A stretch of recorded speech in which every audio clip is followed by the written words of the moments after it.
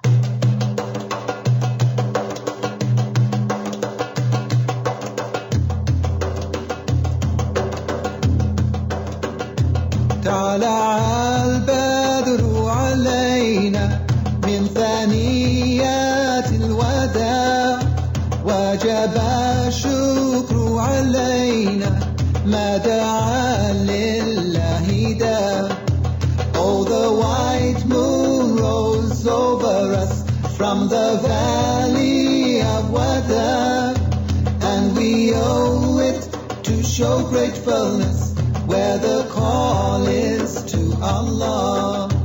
طلع البدر علينا من ثنيات الوداع وجب الشكر علينا ما دعا لله داع.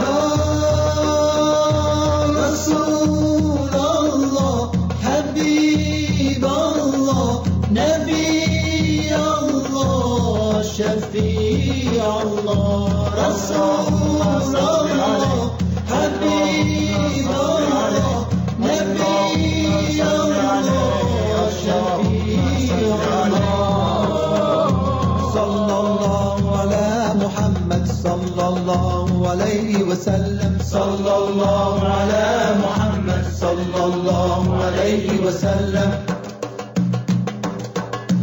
أيها المبعوث فينا جئت بالأمر المطاع جئت شرفت المدينة مرحبا يا خير دار. أيها المبعوث فينا جئت بالأمر المطاع جئت شرفت المدينة مرحبا يا خير دار. أيها المبعوث فينا جئت بالأمر المطاع جئت شرفت المدينة مرحبا يا خير دار.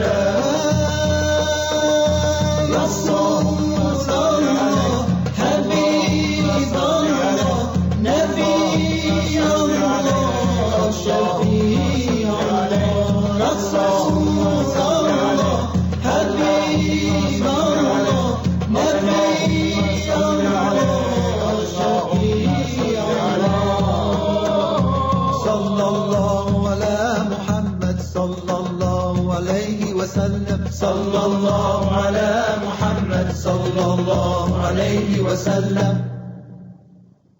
Oh, you who were raised amongst us, coming with a word to be obeyed, you have brought to this city nobleness. Welcome best caller to God's way.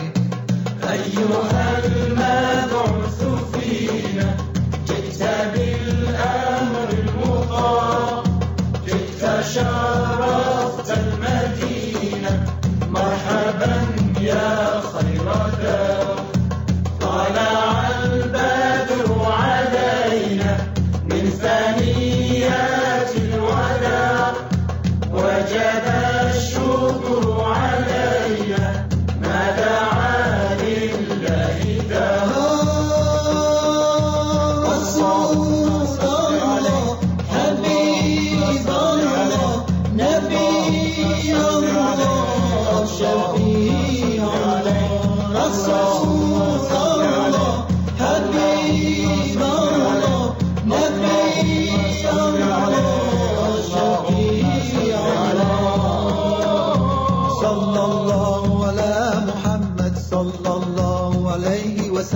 صلی اللہ علی محمد صلی اللہ علیہ وسلم. آپ صلی اللہ علیہ وسلم اپنی اونٹنی پہ سوار تھے. ہر ایک کی خواہش تھی کہ آپ ان کے گھر تشریف لائیں، لیکن آپ نے کہا اس اونٹنی کو چھوڑ دو. فائنلی وہ اونٹنی جا کے اس جگہ بیٹھی پہلے جہاں اب مسجد نبوی کی تعمیر ہوئی.